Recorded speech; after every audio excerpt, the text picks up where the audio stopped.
ओम नमः सिद्धेभ्य ओम नमः सिद्धेभ्य ओम नमः सिद्धेभ्य। मंगलमय मंगले करन वीतराग्य विज्ञान नमो तार जाते भय अरहंतादिमान। करे मंगल करे ओ महा ग्रंथ करन के काज जाते मिले समाज सब पावे निज पद राज। इस भव तरु का मूल जानऊ मिथ्या भाव ताको कर निर्मूल अब करिए मोक्ष उपाय। मोक्ष मार्ग प्रकाशक सातवां अधिकार पृष्ठ क्रमांक 243 सम्यक चारित्र का अन्यथा स्वरूप। सम्यक चारित्र के आधार से अपनी चर्चा कर रहे हैं कि वास्तविक चारित्र क्या है और मिथ्या दृष्टि जीव चारित्र किसे मानता है। वास्तविक चारित्र तो अपनी शुद्धात्मा में अपनापन करके अपने स्वरूप को पहचान कर अपने स्वरूप में रमना ही वास्तविक चारित्र है। लेकिन मिथ्या दृष्टि जीव उस चारित्र को तो पहचानता नहीं और वाह्य क्रिया कांड को ही चारित्र समझता है। उसका निषेध करते हुए टोडामल जी समझाते हैं कि वो वास्तव में चारित्र नहीं है, वो तो मिथ्या चारित्र ही है।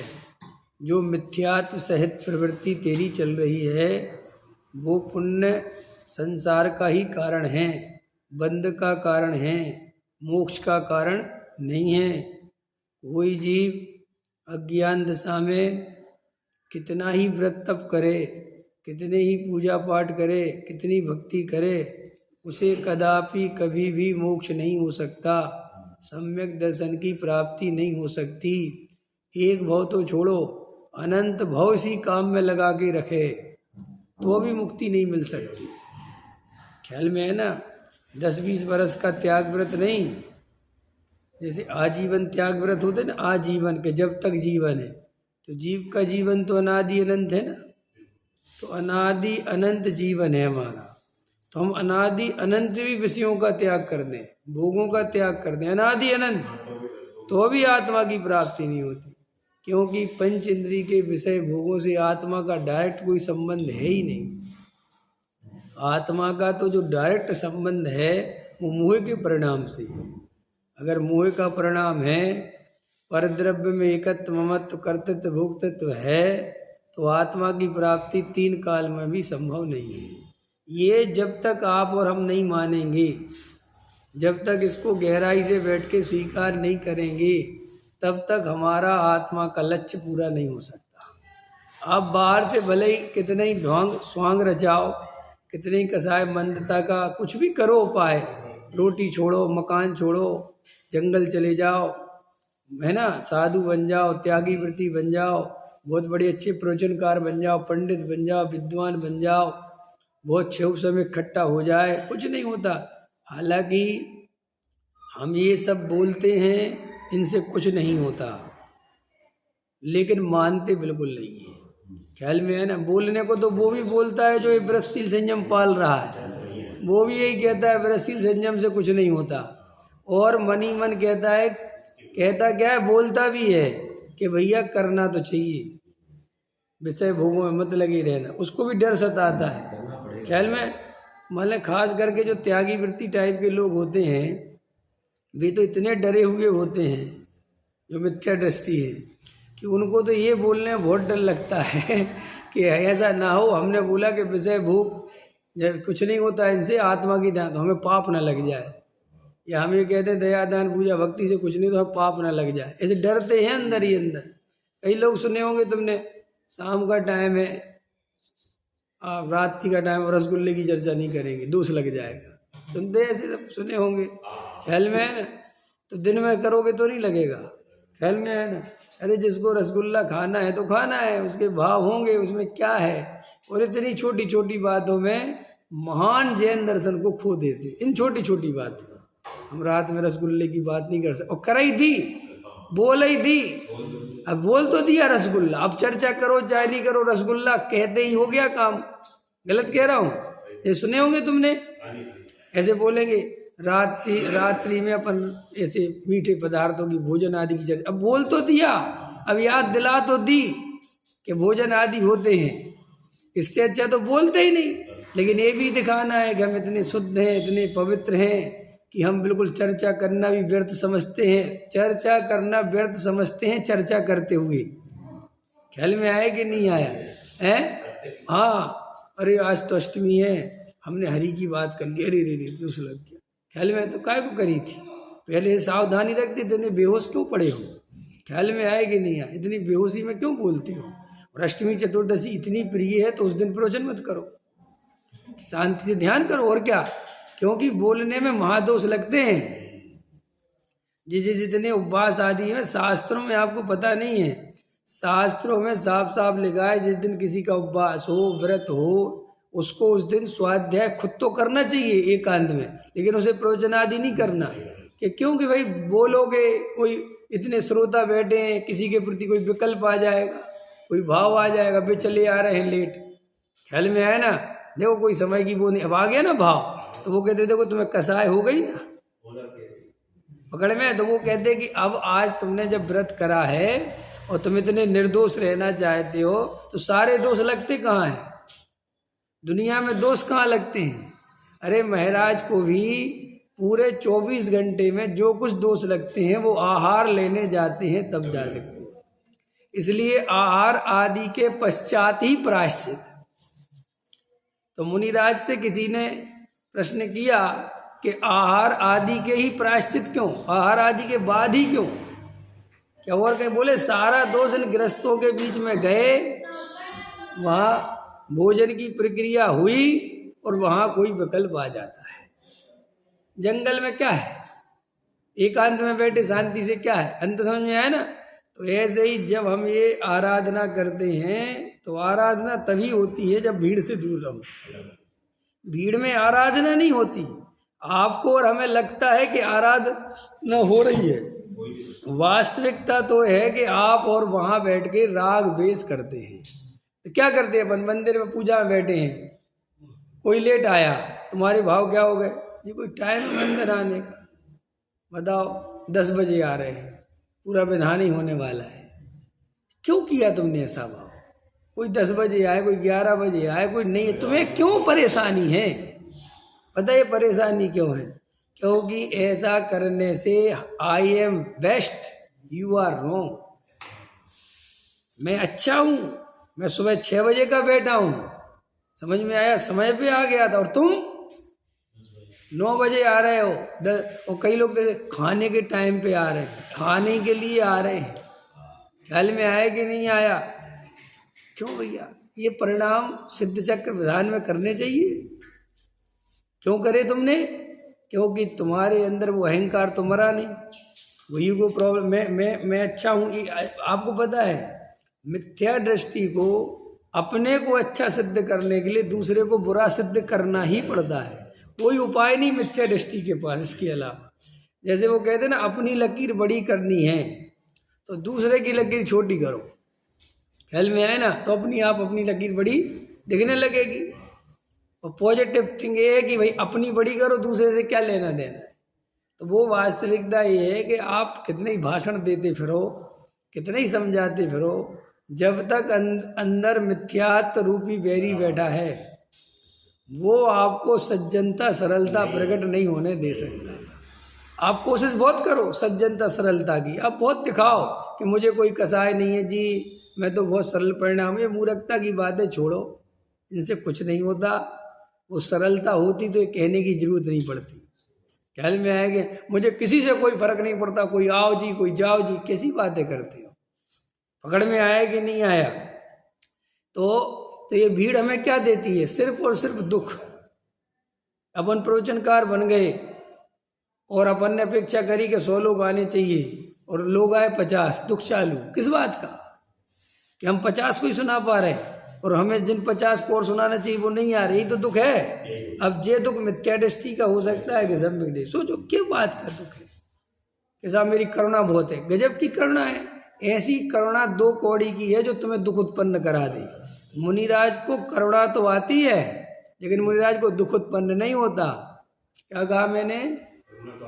मुनिराज को करुणा आती है लेकिन मुनिराज को कभी दुख नहीं होता, आकुलता नहीं होती कि जैन साहब आज प्रवचन में क्यों नहीं आए। जैन साहब की जाने ख्याल में आया कि नहीं आया। इसलिए मुनिराज कभी दुखी नहीं होते। सम्यक दृष्टि ज्ञानी धर्मात्माओं को 8 अंग के राग आते हैं। स्थितिकरण का राग आता है, प्रभावना का राग आता है, वो सब होता है लेकिन दुखी होके नहीं आता, परेशान होके नहीं आता। प्रभावना करने का राग ऐसा आता है कि प्रभावना हो जाए तो ठीक, नहीं हो तो मैं कौन। यदि माने तो सहज योग्यता, ख्याल में आएगा, होनी को स्वीकार, नहीं माने तो सहज योग्यता। हम तो दोनों ही में भैया, हमें क्या है। हम किसी, देखो जैन दर्शन का मूल क्या है कि मैं किसी का करता धरता नहीं हूं, यही तो जैन दर्शन है।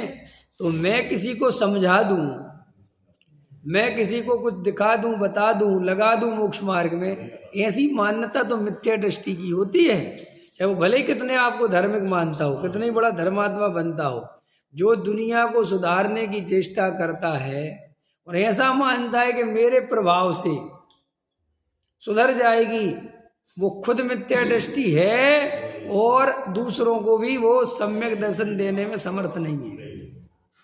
क्यों कि रात और दिन आकुलता चलती है। तो उसके साथ रहने वाले क्या देखते हैं, जैसे गुरुजी जैसे चेले। ख्याल में है, गुरुजी जैसे करते हैं वैसे क्या करने लगते हैं चेले। हमारे गुरुजी इतनी प्रभावना के लिए परेशान रहते हैं, गांव दौड़ते हैं, तो हमें भी क्या करना है, हमें भी गांव दौड़ना है। ये पक्का समझ लेना। आप अपना गुरु जिसको बनाओगे, गुरु, हालांकि मोक्ष समाज में तो गुरु बनाने की परंपरा ज़्यादा है नहीं, फिर भी आजकल वापस चालू हो रही है। तो अपना गुरु बनाओगे तो सोच समझ के बनाना। हाँ, पंडित बना रखे बात है। अपने पंडित कोई गुरुजी ले लो, उसमें क्या है, वो उसी टाइप के ही हैं कि भाई मार्गदर्शन करते हैं तुम्हारा कि क्या करना है। तो आप याद रखना, आप जिस टाइप का गुरु चुनोगे आपकी परिणति वैसी हो जाएगी। तो आप पहले निर्णय कर लेना कि मुझे ऐसी परिणति चाहिए है कि ऐसी चाहिए, अच्छे से मतलब देख दाख के, क्योंकि फिर कोई नहीं रोक पाएगा। एक बार तुम जिसकी शरण में गए उसका रंग चढ़े बिना रहेगा नहीं। समझ में? होली थी ना, होली, तो होली का मतलब ये है कि भैया बाहर निकलोगे तो कोई ना कोई रंग चढ़ेगा, इसलिए सोच समझ के निकलो। ऐसे ही गुरु महाराज बनाओ तो पहले देख लो कि मुझे इनके जैसा बनना है कि नहीं बनना है। अगर तुम्हें उनको वो अच्छे लगते हैं, पसंद आते हैं, उनकी परिणति पसंद आती है तो बस फिर चले जाओ उनकी चरण में। लेकिन लगता है कि नहीं फिर, और अगर ऐसा भी होता है कभी कभी व्यक्ति गुरु चुनने में बहुत गलती कर देता है। वास्तव में गुरु अपनी पसंद का ही चुनना चाहिए। पसंद मतलब इस अनुसार नहीं चुनना चाहिए कि इसके 50 भगत है, इसके 200 भगत है, इसके 2000 भगत है और स्वामी इनको बहुत तपस्या कर दी। ये कोई तुम्हारी पसंद थोड़ी हुई, ये तो भीड़ की पसंद है। ये तो किसकी पसंद है, ये तो भीड़ है भाई, भीड़ है भाई। भीड़ कहती है बड़ा महाराज है, सब बहुत बड़े महाराज है, तुम भी चले गए। ये कोई अर्थ नहीं हुआ गुरु बनाने का। गुरु बनाने का ये अर्थ है कि तुम अंदर से खुद कैसे हो। क्या रियल में तुम ब्रसील संयम आदि करना चाहते हो? रियल में तुम ऐसे होना कि हाँ साहब मुझे तो बहुत अच्छा, पर चलो कि नहीं साहब मेरा तो इससे विरुद्ध है, मेरे को तो ब्रसील संयम आदि बिल्कुल करने का भाव नहीं आता। कि तुम्हें क्या आता है कि मुझे ना गहरी आत्मा की तत्व की समझने की अंदर से बहुत भाव रहता है। तो फिर उसको मत जाओ वो क्रिया का, क्योंकि वो वहाँ पर फिर दिक्कत पड़ेगी तुम्हें। वो पहले क्रिया कांड में उलझा देगा। फिर ऐसा गुरु ढूंढो जो पहले तत्व की बात करे, बाद में क्रिया कांड देखेगा। भाई मैचिंग तो बैठनी चाहिए। क्या बैठनी चाहिए?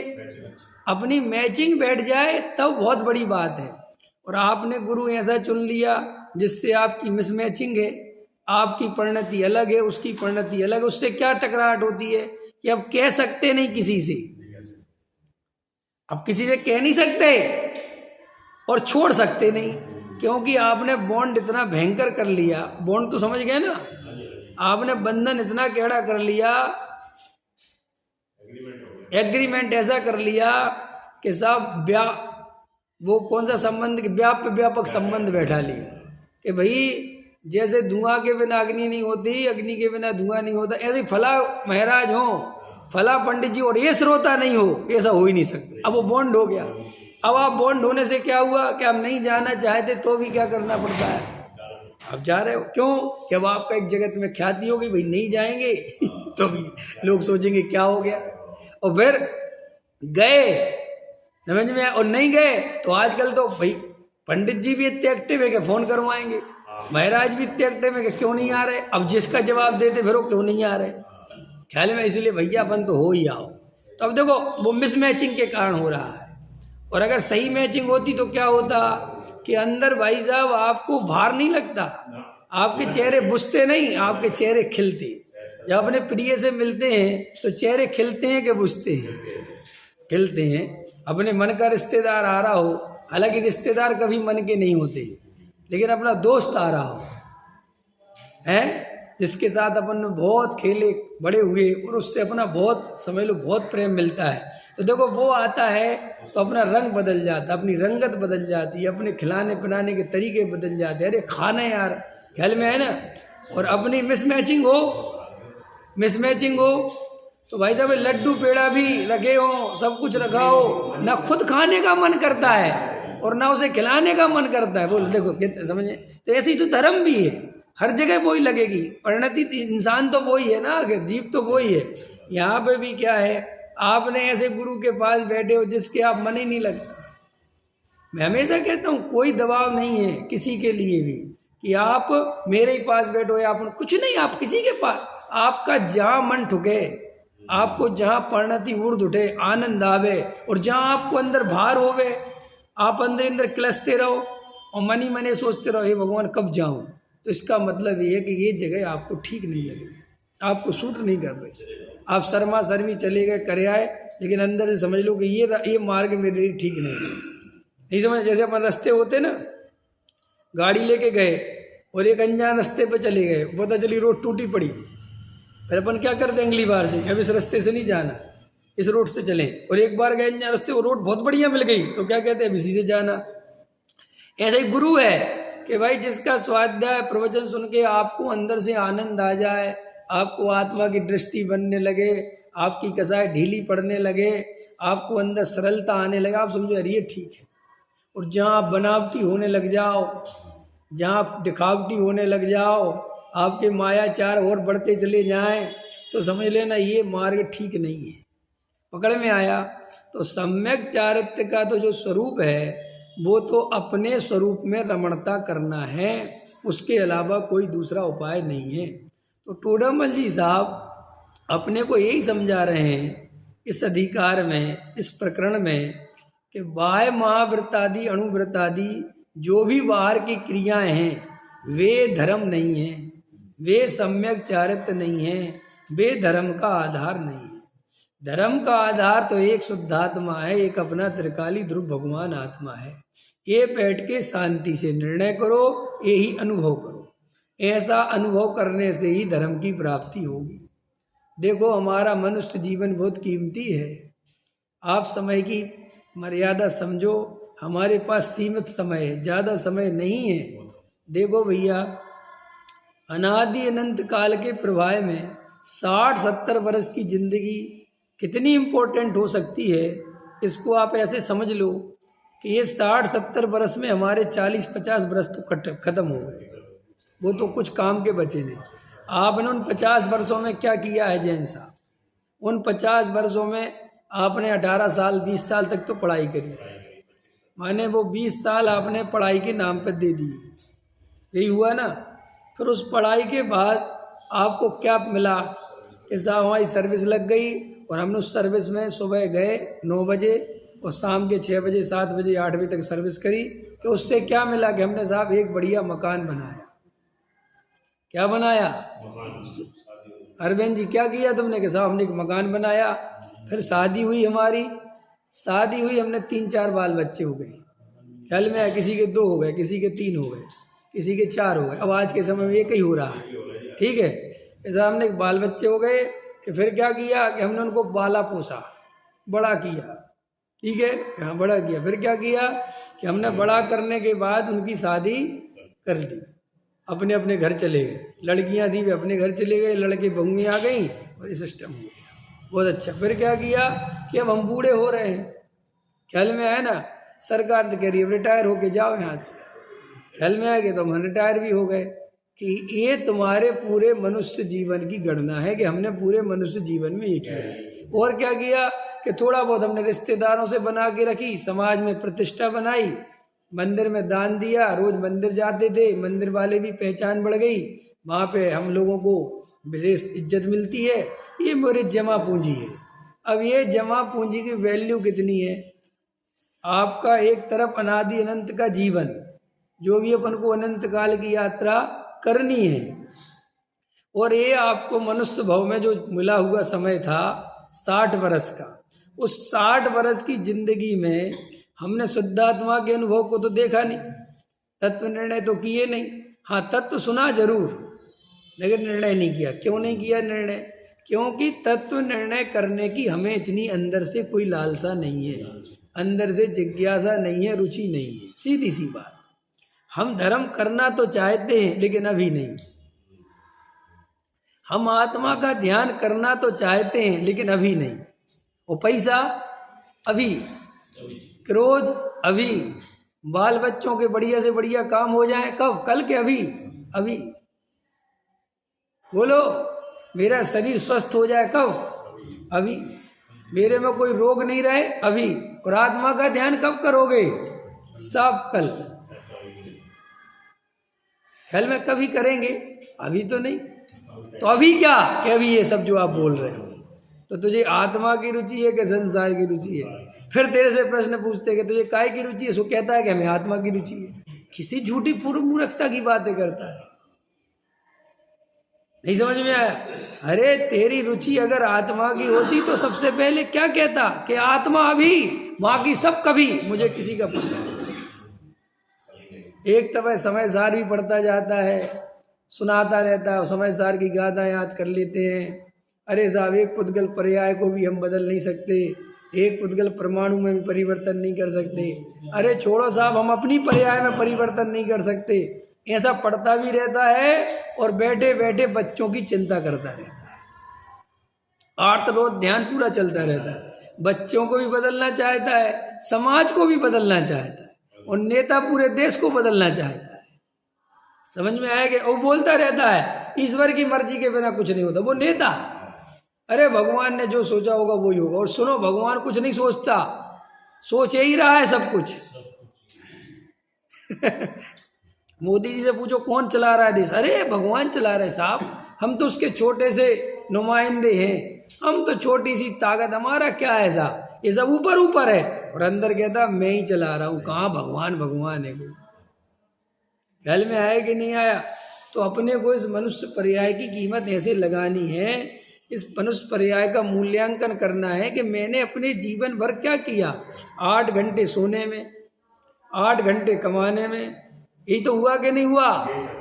4 घंटे नहाने धोने कमाने में, 4 घंटे काहे में गए? नहाना धोना भोजन, इसी में गया ना। अब बचे 4 घंटे में समाज में इज्जत बनाने में, रिश्तेदारी निभाने में। होली पे लड़की के दे आओ, होली पे ससुराल से आ गया है कि नहीं, क्या क्या आया। चलो भैया, अब तीज आ गई, अब दोज आ गई, अब फलाना आ गया, अब ठिकाना आ गया, अब मंदिर में विधान आ गया, अब चलो जी अष्टांगिका निपट गई, अब फिर कोई तैयारी होने वाली है, अब 10 लक्षण आएंगे, अब ये आएगा वो आएगा, क्या होने वाला है। तो ये 4 घंटे जीवन किस में गए? मैंने इसको मेंटेन करने में, ख्याल में आया ना। और बाकी 24 घंटे शरीर तो है ही, उसका तो मेंटेनेंस चल ही रहा है। और गजब की बात है, श्री गुरु कह रहे हैं एक भी परिणमन तूने नहीं कराया, एक भी। वो सब कुछ चल रहा है और वो कह रहे ना ना, तुमने पुद्गल परमाणु का भी परिणमन नहीं कराया। अरे अपने होने वाले भाव भी अपने अनुसार नहीं हुए, फिर जगत की तो छोड़ो बात। तो फिर साहब क्या करें? ये मान्यता ही तो मिथ्या दर्शन है, ये प्रवृत्ति ही तो मिथ्याचार। देखो मिथ्याचारित्य क्या है मुकेश जी, मिथ्या दर्शन सहित जो कुछ भी प्रवृत्ति है वो मिथ्याचार है। उसमें ये नहीं लिखा उनने कि प्रवृत्ति कैसी है कीमत समझ रहे हो देवेंद्र जी, कीमत इस बात की नहीं है कि प्रवृत्ति कैसी है। जैन दर्शन की कमाल तो देखो आप, जैन दर्शन का कमाल, वो कहता है कि प्रवृत्ति कैसी है ये नहीं हमारी कोई कीमत है, ये बताओ मिथ्यात्व सहित है कि मिथ्यात्व रहत है। कि साहब ये मुनि है कि छोड़ो बकवास बंद करो, कि साहब ये भोगी है और ये योगी है कि बकवास बंद करो। इन दोनों में ये बताओ मिथ्यात्व किसके है? कि साहब जो ये बैठा है ना योगी, इसके मिथ्यात्व है, और ये जो बैठे हैं ना भरत जी भोगी, इनके सब में सने हैं। तो बोले साहब इसके मिथ्याचारित नहीं है, उसके मिथ्याचारित है। किसके मिथ्याचारित है? वो योगी के। कह रहे साहब कैसी बातें कर रहे, ये भोगी है, ये विषय भोगों के अलावा कोई दूसरी बात सुनता ही नहीं। बोले ऐसा होने पर भी इसके मिथ्यात्व नहीं है, इसलिए इसकी प्रवृत्ति को मिथ्याचारित नहीं कहा जा सकता। गजब है बोले साहब वो मुनि वो योगी ख्याल में आया नहीं है, ये क्या कर रहा है। कल एक रैण सार की गाथा पढ़ने में आई थी कि उसमें क्या लिखा कि जो अज्ञानी तपस्वी है, विरक्ति है, भोगों का त्यागी है, उसकी अपेक्षा विषय भोगों में लिप्त ज्ञानी ज्यादा अच्छा है। अब बोलो कितनी खतरनाक। ये आपको ऊपर से तो अच्छी लगती है लेकिन अंदर नहीं लगती। हम अंदर आज भी कहते हैं कि आप किसी को भी ज्ञानी अज्ञानी उसकी श्रद्धा से नहीं नापते, उसकी तत्व की निर्णय से, उसकी बातों से। आप कैसे नापते हो? केवल और केवल बाह्य आचरण से। और वो बाह्य आचरण अधिकतर देखा जा रहा है कि अज्ञानी के द्वारा किया जाता है। क्योंकि ज्ञानी तो देखो बहुत ना के बराबर है संसार में, शास्त्रों में लिखा हुआ है। कितने हैं? क्या लिखा शास्त्र में कि ज्ञानी तो ना के बराबर होंगे, उंगलियों पे गिनने जितने होंगे, देखने ही ना मिले, ऐसा लिखा है। और आचरण पालने वाले कितने हैं? तो फिर इससे सिद्ध हो गया ना कि अगर आचरण पालने वाले ज्ञानी होते तो फिर शास्त्रों में ये क्यों लिखते कि ज्ञानी दुर्लभ है। फिर तो जगह जगह इतने साधु हैं, इतने आचरण करने वाले, ब्रह्मचारी, त्यागी, वृत्ति। बोलो मेला के मेला लगे। अभी एक मेला लग सकता है राजेश जी, अगर पूरे भारत देश के त्यागी वृत्तियों को इकट्ठा कर दिया जाए, संत साधुओं को, तो पूरी दिल्ली भर जाएगी। इतने संत साधु हैं हिंदुस्तान में, तो फिर ज्ञानियों की कमी कहाँ है? फिर ज्ञानियों की कमी कहाँ है? तो फिर तो भाई साहब वो तो श्री गुरु कहते, अरे तुम जिसे ज्ञानी समझते हो वे ज्ञान के कारण नहीं है, वे सब संसारी जीवों के ही लक्षण हैं। किसी ने घर छोड़ दिया इसलिए ज्ञानी हो जाए, फिर ज्ञानी होने की कोई वैल्यू नहीं है। कोई वैल्यू हो जाए? बोलो विश्वास नगर में अभी जो लाख रुपए 2 लाख रुपए गज है, सही बता रहा हूं मैं, और 1 रुपए गज मिलने लग जाए घर, क्या वैल्यू बचेगी? 1 रुपए गज मिल जाए, आप कितना गज खरीदोगे? आपको क्या खरीदूं अब, इसकी कीमत ही नहीं है कुछ। कि नहीं साहब, अरे जो चीज की कीमत ही नहीं है, लाख रुपए से 1 रुपए पे आ गई, अब कोई काम की नहीं। छोड़ो, श्री गुरु कहते हैं ऐसे ही जिस आचरण को तुम परेशान हो रहे हो, जिस आचरण से तुम किसी को बड़ा मान रहे हो, बहुत ज्ञानी मान रहे हो, ये तुम्हारी इस अज्ञानता का जो है लक्षण है, और इसके कारण तुम ज्ञानी भी नहीं हो सकते। ये भी और प्रॉब्लम है। देखो किसी अज्ञानी को ज्ञानी मान लेना भ्रम से, ये अपनी अज्ञानता को बढ़ावा देना है।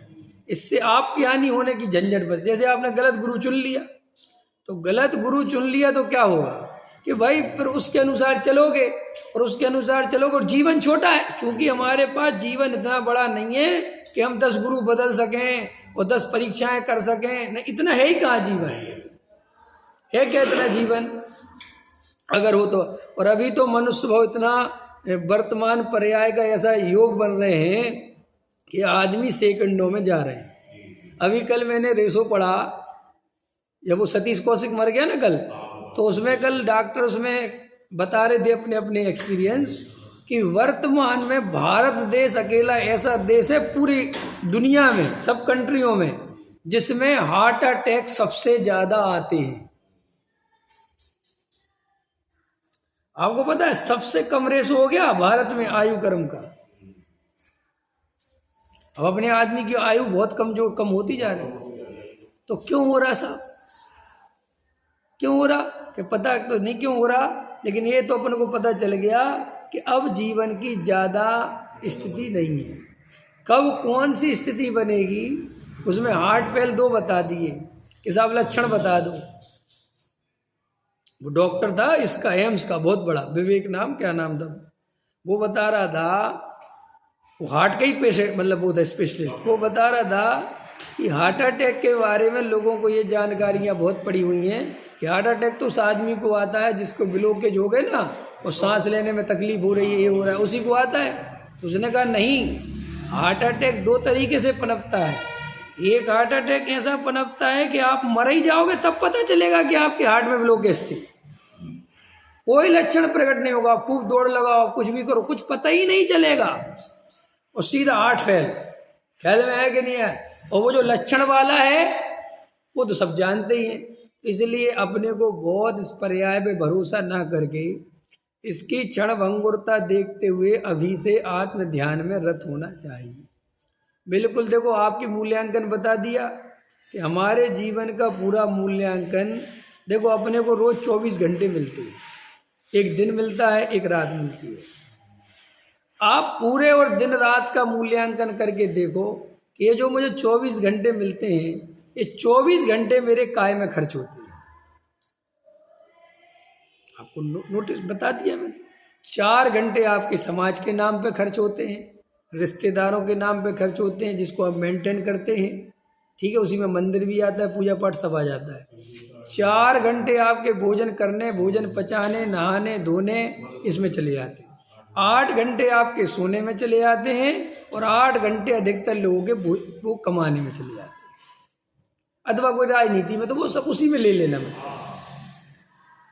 तो अपने को विचार करो कि हमने 24 घंटे किस चीज के लिए खोए। जब आप और हम मरेंगे और आपसे कोई पूछेगा आप मर रहे हो, हाँ साहब मर रहा हूँ, क्या किया आपने, तो आप पता क्या बता पाओगे? मैंने एक कोठी बनाई, पहले हमारे पास एक मकान नहीं था, अब 2-2 मकान हैं, बच्चों को पढ़ाया लिखाया और हमने तिजोरी भरी पड़ी है, 50 तोला सोना बनवा दिया घरवाली के लिए, हम पे 1 तोला भी नहीं था। कि बस यही है तुम्हारे मनुष्य जीवन की पूरी सीमा, क्या यही है साहब। और थोड़ा बहुत मंदिर में भी हम गए हैं, स्वाध्याय वगैरह सुना है, और वैसे आत्मा की बात तो सुनी है। अच्छा कि आत्मा अनुभव किया कि नहीं किया, तत्व निर्णय वो तो साहब हमने बहुत सोचा करेंगे, अभी भी सोच रहे हैं, लेकिन वो साहब बनती नहीं बात। किसको मूर्ख बना रही, भव जाने वाला है। धर्म ध्यान क्यों, काम क्रोध अभी और धर्म ध्यान कभी है।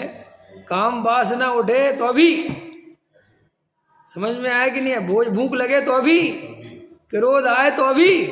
ऐसा नहीं कोई कहता कि क्रोध कल करेंगे आज नहीं करेंगे, है? अगर अभी आपको क्रोध आ जाए और मैं को एक काम करो कल कर लेना यार, किसी पागल वागल हो गए? क्रोध को आगे के लिए पेंडिंग करा जा सकता है? अब मेरे से बर्दाश्त के बाहर है कि नहीं, अभी करूँगा। लेकिन मैंने कहा आत्म का ध्यान, तत्व निर्णय, एकांत में तत्व विचार। बोले साहब मन तो बहुत है, अंदर से ना यही करना चाहे तो मैं सही बता रहा हूँ। मेरा तो सही पूछो तो पंडित जी कहीं मन भी नहीं लगता। किसको धोखा दे रहे हो, किसको ठग रहे हो, किसको मूर्ख बना रहे हो? कि साहब आपको ना भ्रम अपने आप, ये झूठे। बोलो अभी मैं आपसे पूछूं आपकी दिल इच्छा क्या है, मैं आपसे पूछूं आप क्या चाहते हो, क्या बोलोगे आप? क्या बोलोगे? क्या चाहे साहब? हम तो धर्म चाहते, मोक्ष चाहते, इसके अलावा कुछ नहीं चाहते, हमें स्वर्ग भी नहीं चाहिए। किसको बोल रहे हैं? और जी यहीं बोल रहे हो क्योंकि यहाँ ये बोला जाता है।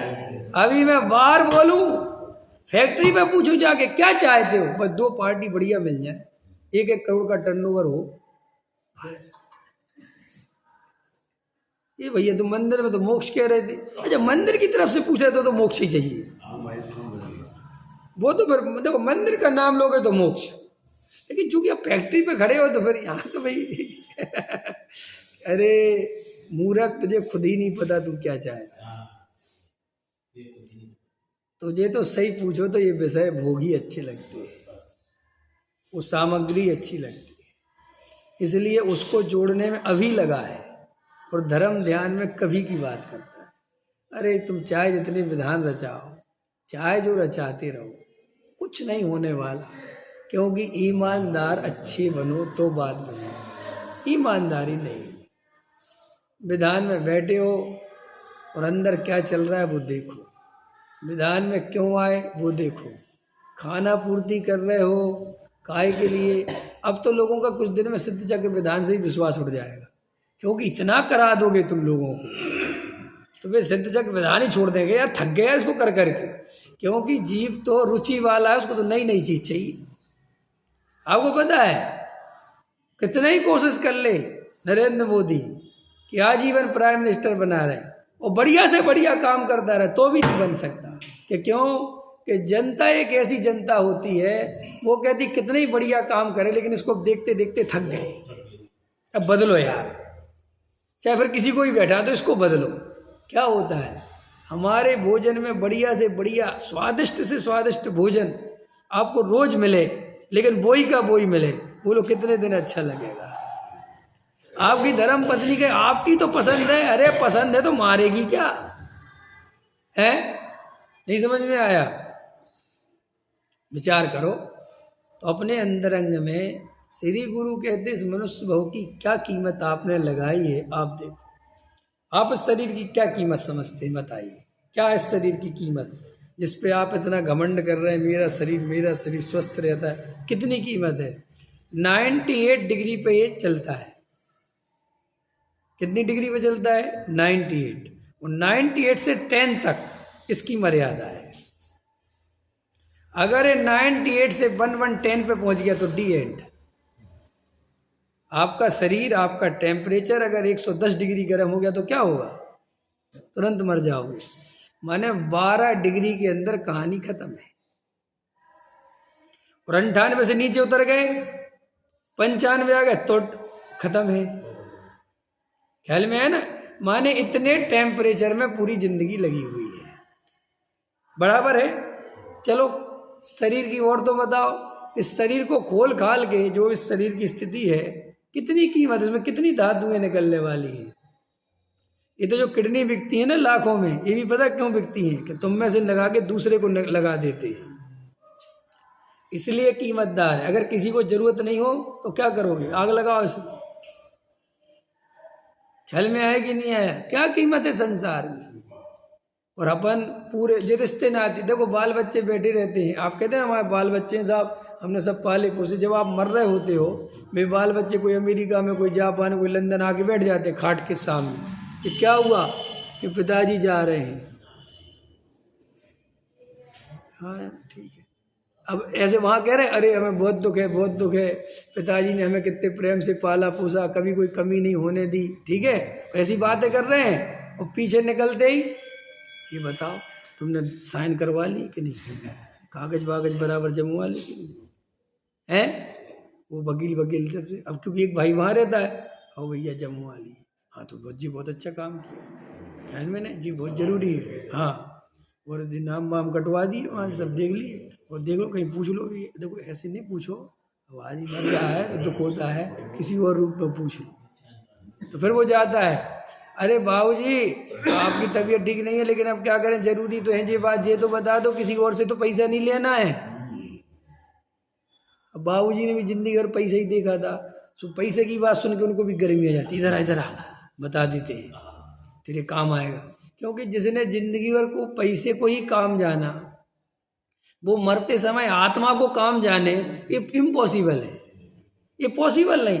इसलिए आप मरते समय ये मत सोचा करो कि इसको दुख हो रहा होगा, इसके बच्चे, कुछ नहीं, उसने भी तो यही किया, उसे कोई दुख नहीं होता। उल्टा उसके बच्चे शांति से बैठे रहे और संपत्ति के बारे में कोई ध्यान नहीं दे, तो वो ही कहता है हे तुम लोगों ने कुछ करा नहीं, लेके आओ उसको, फटाफट साइन वाइन करवा लो, परेशान हो गए बाद में।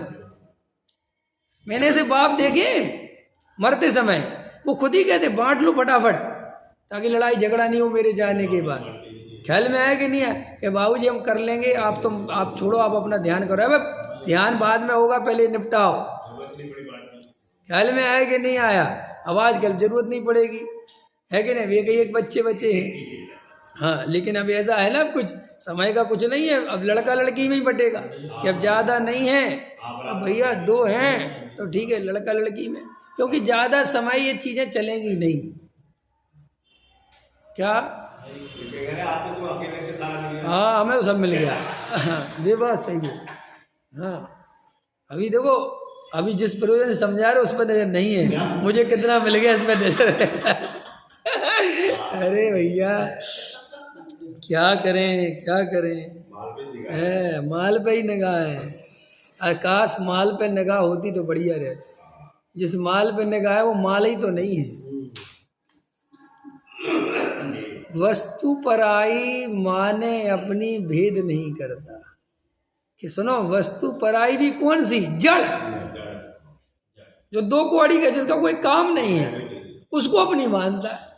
अरे चेतन को अपनी माने, आत्मा को अपना माने तो कुछ भला भी हो जाए। कहाँ अपनापन करके बैठे रहते हैं। तो एक तो अपन ने कहा, क्या कहा, एक तो चाहे जिसकी मत सुनो और चाहे जिसको अपना गुरु मत बनाओ, और ना किसी को भ्रम पैदा करो। ख्याल में आया कि नहीं आया? भाई ईमानदार बनो, तत्व निर्णय करने की क्षमता पैदा करो। 24 घंटे अपने को मिलते हैं। दया दान पूजा भक्ति ये धर्म आराधना नहीं है। दया दान पूजा भक्ति अधिकतर लोग सामाजिक दृष्टि से करते हैं, लालसा से करते हैं, कुल परंपरा से करते हैं, संस्कार के बस होके करते हैं। वास्तव में धर्म तो जागता हुआ धर्म है, चेतनता का धर्म है। जड़ पदार्थों में काय का धर्म? वहाँ पे भगवान बैठे हैं, सुबह असली तो है नहीं, वहाँ पे भी वो जड़ है। वो चावल चला रहे, वे भी जड़ हैं, और वे क्रियाएं शरीर की हो रही, वे भी जड़ हैं। चेतन तत्व तो अंदर चैतन्य रूप से खिल रहा है, विराजमान है, वो असली धर्म है। असली तत्व तो वो है जो जिंदा है। और ये जिंदा तत्व को भूल के जड़ पदार्थों के सामने उसी में बना लिया। नहीं समझ में आया? आप क्या कर रहे हैं, हम क्या कर रहे हैं, सारा दुनिया क्या कर रही है? जैसे गुड्डा गुड्डी के खेल खेलते थे अपन बचपन में, तो एक गुड्डा बना दिया इंस्पेक्टर, एक कौन है? इंस्पेक्टर, और एक चोर, और ये भला, और ये पड़ोसी, और ये सामान चोरी का, जबकि सब चीजें हैं एक ही, लेकिन उसमें डिवाइड कर दिया। जैसे वो खेलते ना, क्या खेलते, चेस है ना, उसमें एक घोड़ा, ये फलाना, ये जो वजीर कर लिया है। वहाँ तो ये सब भी है प्लास्टिक के, अपने मन से कल्पना करके बना लिए। अब वहाँ पे क्या है, सावधान, इंस्पेक्टर साहब आ रहे हैं। कौन से साहब आ रहे हैं? कुछ हो रहा है, लेकिन भाई तो अपन को उस पर तो हंसी आती है। अपन क्या कर रहे हैं? अपने अंदर जाके देखो, अपन क्या कर रहे हैं? क्या कर रहे हैं आप? जिसे अपने चेतन तत्व की खबर नहीं, जिसे जिनेंद्र भगवान के दर्शन का प्रयोजन पता नहीं, वो क्या कर रहा है? मंदिर आ गया, निश्चय बोलो, ऊपर जे भगवान है। कौन से भगवान है जी? जे आदिनाथ है। क्या आदिनाथ वाला वर्ग बोलो? कि जे कौन से हैं? कि चंदवरू वाला वर्ग बोलो। कि चलो अब 24 का बोलो, ठीक है, ये चावल चढ़ा दो, ऐसे चढ़ा दो, ऐसे चढ़ा दो, स्वस्तिक बना दो, ओम बना दो, कोई कुछ बना दो। ये क्या हो रहा है? तुम्हें नहीं लगता एक खेल हो रहा है? तुम्हें लगता है कि धर्म हो सकता है, इनमें धर्म हो सकता है? कि सब भावना होती, क्या भावना है इसमें? किस बात की भावना है? अंदर में गहराई में जाके तो क्या भावना है? कि साहब भाई चावल चढ़ाने के पीछे ही भावना है। झूठ। चावल चढ़ाने से किसी के भाव के भाव होते हुए हैं कि नहीं साहब? होते तो नहीं है, व्यवहार से तो निश्चय तो कर। ये तो व्यवहार तो मुझे पता है, निश्चय करना, तब तो व्यवहार सच्चा होगा। तू व्यवहार कर करके खुश होता रहता है, और वो भी मरा हुआ, बेहोश, होश ही नहीं। जहर के चढ़ते हैं सिद्ध चक्र विधान के, कितने होश में चढ़ाते हो बताओ तो? ये बैठे अरविंद जी, इंद्र इंद्राणी बनी थी, क्यों इंद्र है? अरे यार 11 बज गए अजी, 200 ही नंबर कर चल रहा है ना। पंडित जी आज पता नहीं कितने लेंगे। पंडित जी आज 250 में कर दे भैया, मेरी तो फैक्ट्री का होता है, पूरा लड़के और बैठे होंगे वहाँ। अब जी अर्घ चढ़ रहे तुम्हारे, वहाँ सिद्धों की महिमा चल रही। कौन सी जिंदगी जीते हो, क्यों ये दोगली जिंदगी, क्यों ईमानदार नहीं बने, कर क्या रहे अपन लोग, कौन से अर्घ पूरे करने में लगे हैं, कौन सा जैन दर्शन है। 1064 अर्घ करके ही रहेंगे, करते रहो, 10 दफे करो।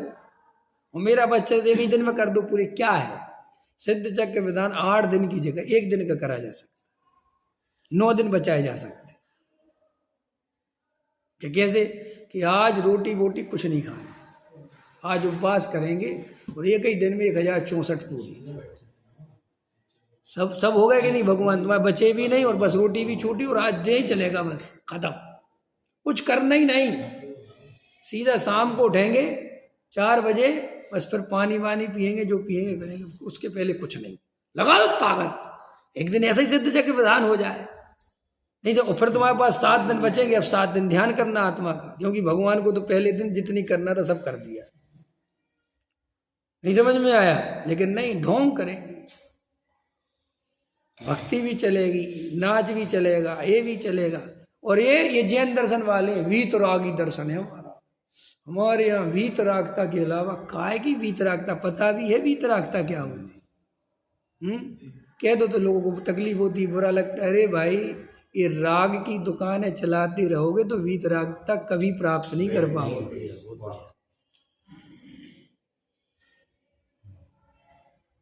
ये राग की दुकानें बंद करनी पड़ेंगी अगर वीतरागता चाहिए तो।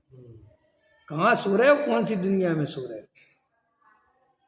पूज्य गुरुदेव तो चले गए, उनके फोटो लगे रह गए, उनका माल पता ही नहीं, गायब ही हो गया। पूजा पाठ विधान, पूजा पाठ विधान, पूजा पाठ विधान, पूजा पाठ। वो सारे व्यवहारी घुस गए मोक्षुओं में, तो मोक्ष खुदा ही भूल गए।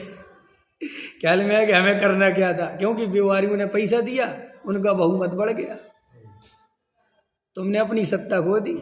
अब जी मनीष सिसोदिया से कह रहा है ना, कह रहा देख जिंदगी बर्बाद कर देंगे तेरी, एक की तो कर दी, समझ में आया कि। और अभी हम बदलने वाले हैं नहीं, उससे इस्तीफा लिखवा लिया। अब वो ये धमका के कह रहे या तो हमारे में आ जाओ, तो दूसरे भाई एक के साथ ऐसा हो तो दूसरा तो वैसे ही घबरा जाता है। ख्याल में आएगा नहीं है। आशुतोष है जो है पत्रकार, ये तो घबरा के छोड़ दिया था इसने। आप ये बोले मर जाएंगे तो खा जाएंगे, क्या वो समझ गया था वो। अब कि साहब अगर रहना है तो आ जाओ इधर। तो देखो ये लोग क्या कहते हैं कि भाई अगर अपना अस्तित्व बचा के रखना है तो ऐसे लोगों को मत घुसाओ। इसे कहते हैं ना, क्योंकि भाई अगर उनके हाथ में तुम घुसाते जाओगे बिना सोचे समझे, तो वे तो व्यवहार के पक्ष वाले हैं, उनको गुरुदेव से कोई लेना देना नहीं, तत्व से कोई लेना देना नहीं। तो वे तो भाई अपने पैसे की दम पे तुम्हें आने वाले समय में दबाएंगे, और दबाएंगे क्या, उनका बहुमत बढ़ जाएगा। और बहुमत बढ़ जाएगा तो तुम कहोगे भी कि हम एक प्रवचन रखवाना चाहते, वो कहेगा भी नहीं रखा जाएगा। और मंदिर किसका है, मोक्षु का। और फिर तुम शांति, मैंने ऐसी कितनी जगह होते दिख रहा हूँ कि पैसों के चक्कर में चाहे जिसको पैसा पैसा पैसा चाहिए ना, और फिर क्या होता है कि उसको तो कोई मतलब है नहीं, फिर वो तीव्र कसाई भी होते हैं वो, क्योंकि तत्व ज्ञान समझा हो तो भाई कसाय मंद हो, उसको तत्व ज्ञान से तो कोई लेना देना नहीं। तो फिर वो क्या है कि अपने अनुसार चलाएगा, फिर आपको चलना पड़ेगा और आप अपनी सत्ता ही खोते चले जाओगे। इसलिए भैया संस्था बड़ी हो चाहे नहीं हो, हमारा मंदिर बड़ा हो चाहे नहीं हो, हमारा स्वाध्याय निरंतर चलना चाहिए। हमारा तत्व आज की मोक्षु मंडलों की ये स्थिति बन रही है, मंदिर बड़े बनते जा रहे हैं और रोज की सभा की डी एंड हो रही है। जैसे व्यवहारियों में पता है आपको, व्यवहारी तो अपन सब जानते कैसा होता है व्यवहारियों में। व्यवहारियों में मंदिर पूरे टाइम खाली पड़े रहेंगे, सिर्फ प्रक्षाल के टाइम पे भर जाएंगे। समझ में आया कि नहीं आया। और उनके मंदिरों में कभी स्वाध्याय नहीं चलता। फिर वहाँ क्या होता है, कोई वो आए महाराज वगैरह तो भर जाएगा एकदम ठेलम ठाल, पीछे तक हॉल भर जाएगा। और महाराज गए, बात खत्म, कोई पंडित से कोई मतलब नहीं, कोई कुछ नहीं। समझ में आया कि नहीं आया। चाहे वो वहाँ बेचारे कोई दैनिक पंडित जी रहते, कोई नहीं सुनेगा, 4 आदमी बैठे मिलेंगे, और वैसे भरा रहेगा। ऐसा होता है कि नहीं होता? अब मुमुक्षुओं में क्या हो रहा है? ये मुमुक्षुओं में क्या हो रहा है? ये मुमुक्षु बड़े बड़े मंदिर बनाते जा रहे हैं, करते जा रहे हैं, और खुद गायब। अब सभा चल रही भगवान के भरोसे। कोई अभी अपने इधर के मंदिरों में, मंडलों में ये पूछने वाला नहीं है कि डेली की स्वाध्याय की क्या स्थिति है। ख्याल में है ना?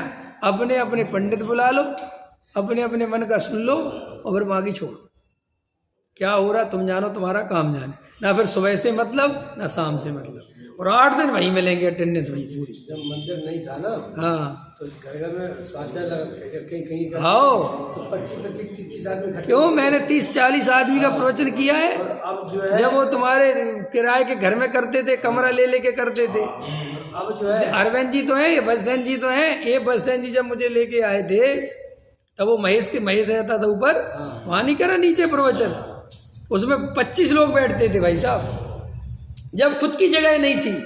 और इसीलिए कहा मैं खुद की जगह बनाओ, चाहे भले 50 गज का बनाओ, चाहे भैया 100 गज का बनाओ, खुद तो बनाओ, अपन अपनी जगह में करें। क्या हुआ? जिनने बनाई दे ही नहीं आती, वे ही नहीं आते। और क्या हकीकत तो है इसमें, क्या दो हम कह रहे इस मंदिर में वे लोग बैठे हैं जिनका दूर दूर तक संबंध नहीं था, और जिसने बनाया वैसे खत्म ही हो रहा, वे अपने अपने। तो भाई मेरा कहने का मतलब ये है कि आप जो मोक्षु मंडल के विस्तार चल रहे हैं, बड़े बड़े मंदिर बनवा रहे हो, कभी ये तो सोचो कि अपनी असली जड़ का क्या हुआ, हमने मूल तत्व के साथ क्या किया है। बड़े मंदिर बनवाने के लिए गुरुदेव ने कहा था कि स्वाध्याय करने के लिए गुरुदेव ने कहा था। और सुनो, जिन मंदिरों में डेली की सभा स्वाध्याय सभा रौनकदार नहीं है, वहां के मंदिर ज्यादा दिन चलने वाले नहीं है। ये अच्छे से लिखवा लो। और मैं तो ये तक कहा बजसेन जी, जब ये आप पीछे नहीं थे, कि भाई मैं तुम्हारे मन का पंडित नहीं हूं, इसलिए तुम मेरी सभा में नहीं बैठते, तो अपना मन का पंडित बैठाओ। लेकिन यहाँ 100 आदमी तो बैठो, 50 आदमी तो बैठो, 30 आदमी तो बैठो, स्वाध्याय सभा तो चले। बात विवेक कुमार की थोड़ी है। विवेक कुमार से क्या है, सभा चलनी चाहिए। कम से कम 50 आदमी बैठे, 30 आदमी बैठे, लगे सभा कि हाँ भाई रोज के स्वाध्याय में इतना आदमी बैठता है, तब उसका एक अलग हो रहा है, उसका एक आनंद, और उससे कुछ काम भी होता है। 8 दिन की हवा हवाई से कुछ नहीं होता। 8 दिन तो आप जो बड़े कार्यक्रम करते हो, वे तो आपके दिखावे में, व्यवस्थाओं में, उस काम में चले जाते हैं। ख्याल में आया कि नहीं आया? हाँ, वो डर लगता है अब आज के समय में। माने तुम्हारी इतनी कैपेसिटी और इतनी कैटेगरी गिर गई है, क्या मुमुक्षुओं को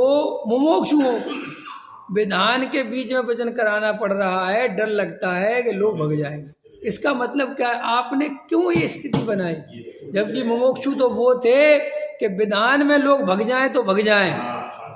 हमने तो ऐसे मुमुक्षु देखे कि विधान होते समय निकल गए, और जैसे 9 बजे का टाइम हुआ वापस प्रवचन सुनने आ गए। हम क्या करने में लगे हैं भाई, ये दयादान पूजा भक्ति के नाम पे? किन लोगों के हाथ में ये बागडोर थमा दी तुमने मुमुक्षुओं की, जो अंदर से ना गुरुदेव को मानते हैं ना गुरुदेव की मानते हैं। उनको बागडोर दे दी तुमने, उनको अपना धर्म रक्षक बना दिया, या आप हमारे धर्म की रक्षा करोगे। समझ में आया ना? वो क्रिया कांडियों के हाथ में सौंपने लगे हो। और वे कह रहे हैं कि स्वाध्याय छूट जाए तो छूट जाए। अरे यहाँ तक कहते हैं, हमने प्रपोजल रखा कि भाई सुबह 10 बजे सभी को फ्री कर दो, कि नहीं हमने खाना मत रखो, कि नहीं खाना नहीं रखो तो कोई आया ना, मतलब अरे आडंबर बढ़ता चला जा रहा है। नहीं आप समझे नहीं, आडंबर बढ़ता चला जा रहा है। और जो है अपने आदमी अपने जो है अपने व्यापार घूमने में जाएगा, जो सुनेगा तो आराम से सुनेगा। अरे भैया, खाना भी रख दिया, मेरा कहना मैं यही तो कह रहा हूँ, मेरी बात समझे नहीं। आडंबर बढ़ाने से क्या हो रहा है? आप आडंबर बढ़ाते हैं, आप ये नहीं सोचते कि हमारे जीवन में स्वाध्याय की क्या स्थिति बन गई। जब मजबूरी है बाहर के लोग ख्याल आए, में जब बाहर के लोग आए, दिल्ली से बाहर के आए, उनके लिए भोजन रखो तो एक बात बनती है, बात बनती वो है। तो बात समझ गया मैं। तो आपको कई चीज अपने को विचार ही करना है कि भैया अपन कहाँ से, ये जगह जगह चल रहा है, समझ में आया कि नहीं आया। इतना ज्यादा क्रिया कांड बढ़ावा दे रहे हैं और स्वाध्याय को बिल्कुल छोड़ करते जा रहे हैं। कोई इस बात पे अब कोई और कुछ नहीं। अब सुनो, सीधी सी बात है, वो क्या कहते, कहावत है ना, जब अभी कहावत याद नहीं आ रही, उसका अर्थ होता है ना कि जब स्वयं ही, जब अपन कर रहे हैं, सपोर्ट कर रहे हैं, तो दूसरे तो करेंगे ही करेंगे। ख्याल में आया कि नहीं आया कि क्या कहते, किस्मत मेहरबान गदा पहलवान, वो वाली बात हो रही है। समझ में आया कि नहीं आया।